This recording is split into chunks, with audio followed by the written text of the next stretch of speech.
सुखल फुटानी छोड़ो बलमवा माने कहनवा यही चौरा सुखल फुटानी चुक्ति वाला चुक्ति कहे चुक्ति के छोरा है रंगदा आज के सुखल फुटानी। अरे सुखल फुटानी छोड़ो बलमुआ माने कहनवा ए बोले सुखल फुटानी छोड़ो बलमुआ सुखल फुटानी छोड़ो बलमवा माने कहनवा हाँ अरे पिया हो पिया हो मत जा दूर पिया हो मत जा दूर परवल बेचे जैबे बख्तियारपुर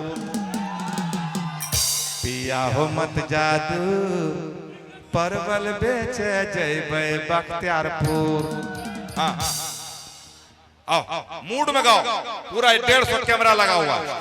हाँ पूरा डांस ये डांस कर देगी ना तो बड़का बड़का डांसर डांस करना छोड़ देगा।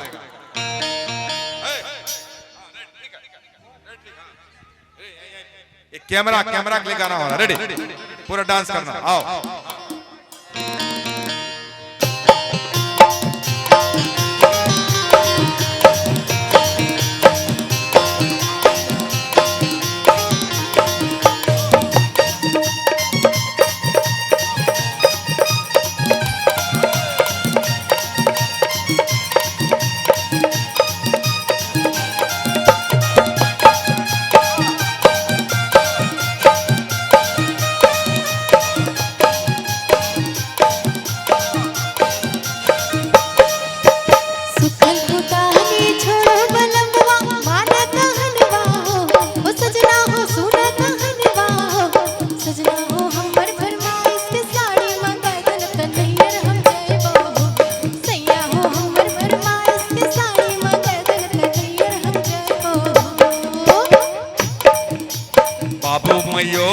अर्जल जमीन क्या हम मैटा बेच बही है हे दानी है मैटा बेच देबे हे दानी है तोहर फरमाइश के साड़ी खरीद दिल्ली कमाए बहे हे दानी है तोहर फरमाइश के साड़ी खरीद दिल्ली कमाए बहे।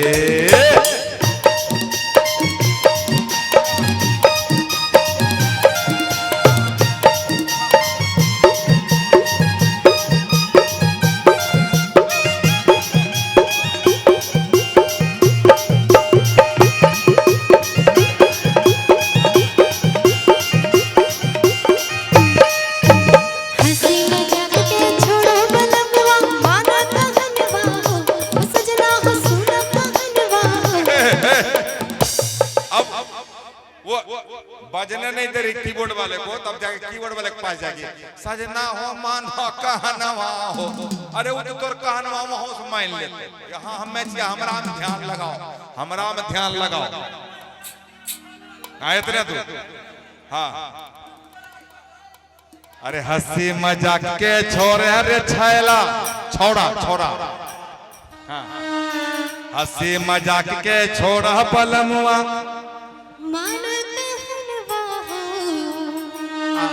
के बजबे जब हो पूरा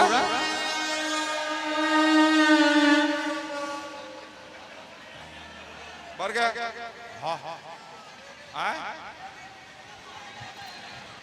हम कल कोने से बजबे छे भोपू वाला कहाँ छे भोपू वाला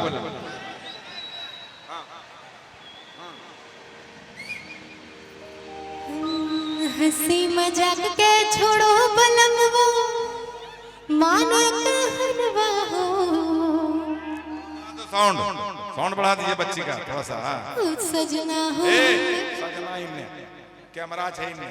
हाँ ओ सजना हो हमर पसंद के पायल मंगा देन त बातों न करबो हो सैया हो हमर पसंद के पायल मंगा देन त बातों न करबो हो।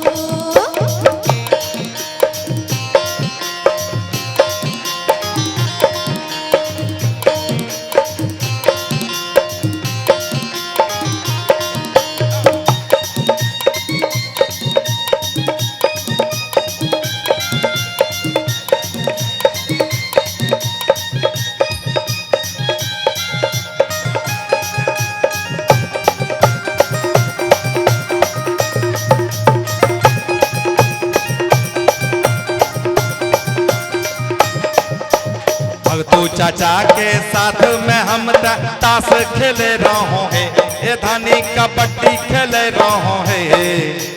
भगतू चाचा के साथ में हम ताश खेले रहो है, ए धानी कबड्डी खेले रहो है। ए धानी है आहा, अभी क्या चीज मांगे आप? पायल। पायल। ये धानी है ऑर्डर के पायल खरीदैले हमें त रिक्शा चलेबे है। ये धानी है ऑर्डर के पायल खरीदैले हम त रिक्शा चलेबे है।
बाप दादा के अर्जल जमीन का हमें बेची दे बहे। बाप दादा के अर्जल जमीन का हम त बेची दे बहे। हे धानी है गिरवी रखी दे बहे। हे धानी है तोहर फरमाइश के झुमका खरीदैला दिल्ली का मैं बहे। हे धानी है तोहर फरमाइश के झुमका खरीदैला दिल्ली का मैं बहे। हे धानी है तोहर फरमाइश के